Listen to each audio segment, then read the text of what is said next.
Blood diamonds. I'm sure that's a term that everybody has heard of.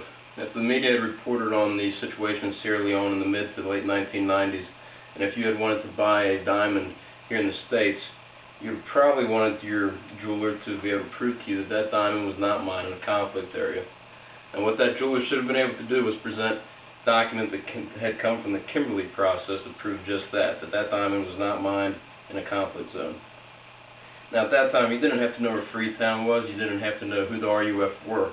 All you have to know was that Africans were losing limbs and lives because of commodity that we enjoy in our society.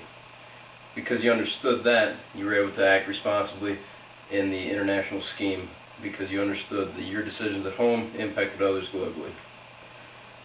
Now, according to the class survey, only 15% believe that the Rwanda genocide was the most important international event in 1994. Now, if that question had been reworded to ask what was the most important event in 1945, I'm sure that most people would have answered the end of World War II.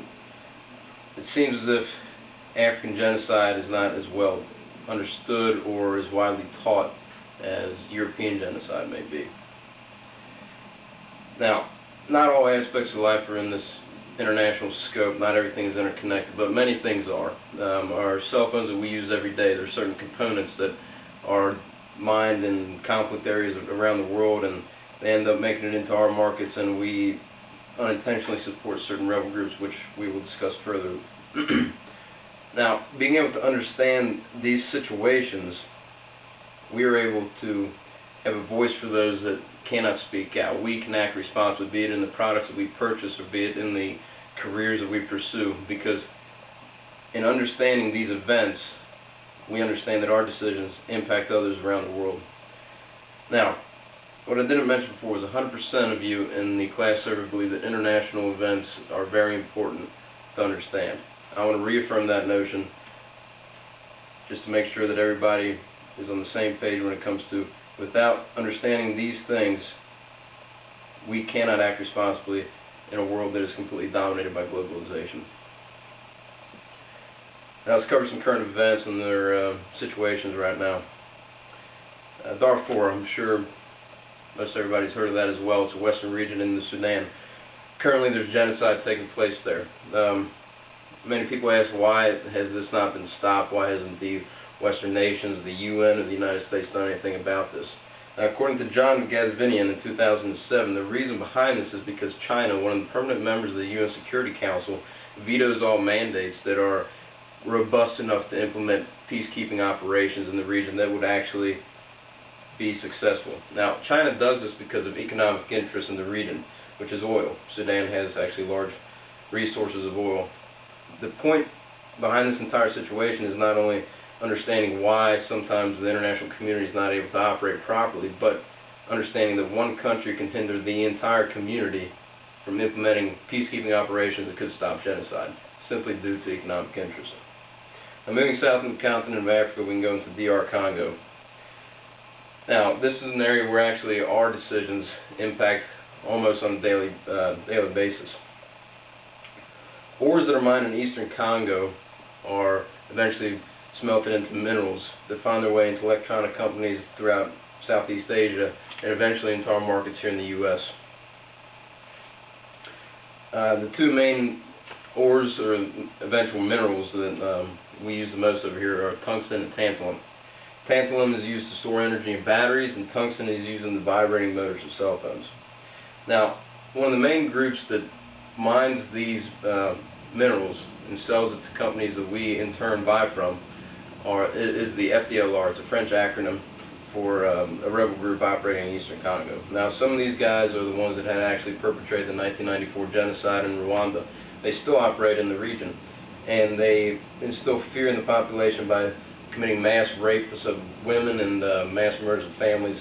Most recently, they were involved in a large conflict against the Congolese and Rwandan military joint operation. Now, the point is that they continue to survive, they continue to wreak havoc in these regions because of the funds that come from Western markets simply for our electronic components.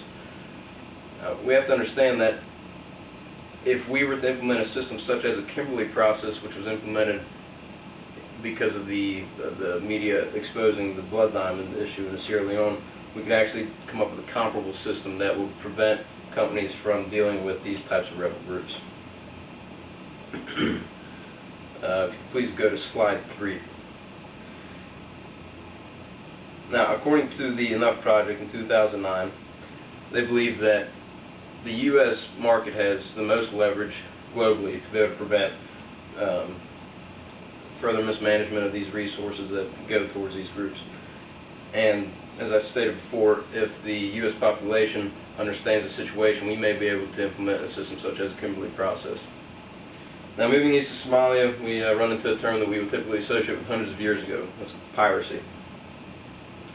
The waters around Somalia are incredibly dangerous right now. You probably remember the most recent action by U.S. Navy Special Warfare Unit when they rescued an American captain off a cargo boat.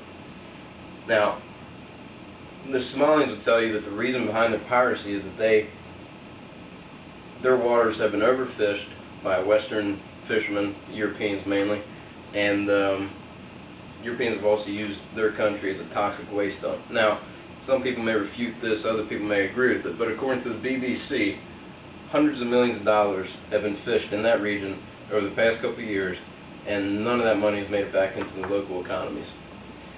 Now, with the foreign ships staying out of the region now, the fish populations may rebound, and the Somalians may be able to begin to support themselves in local economies, or if the government ever comes back on track, they may be able to export this en masse. But the point is, we have to understand that our countries, Western nations' capitalistic ventures into other regions, into other countries, if we go in there and attempt to rape another country of their natural resources, their reaction may be very hostile. It could be in the form of piracy, it could be in the form of insurgency, or any other form of thing. But we must understand that our actions, though they seem as simply for products on an international market that everybody wants, say sushi or whatever it is, our actions affect millions of other people, and their reaction to what we have done in their country could essentially be our fault. And not everything works this way, but we have to understand that there are implications further on down the road from our actions.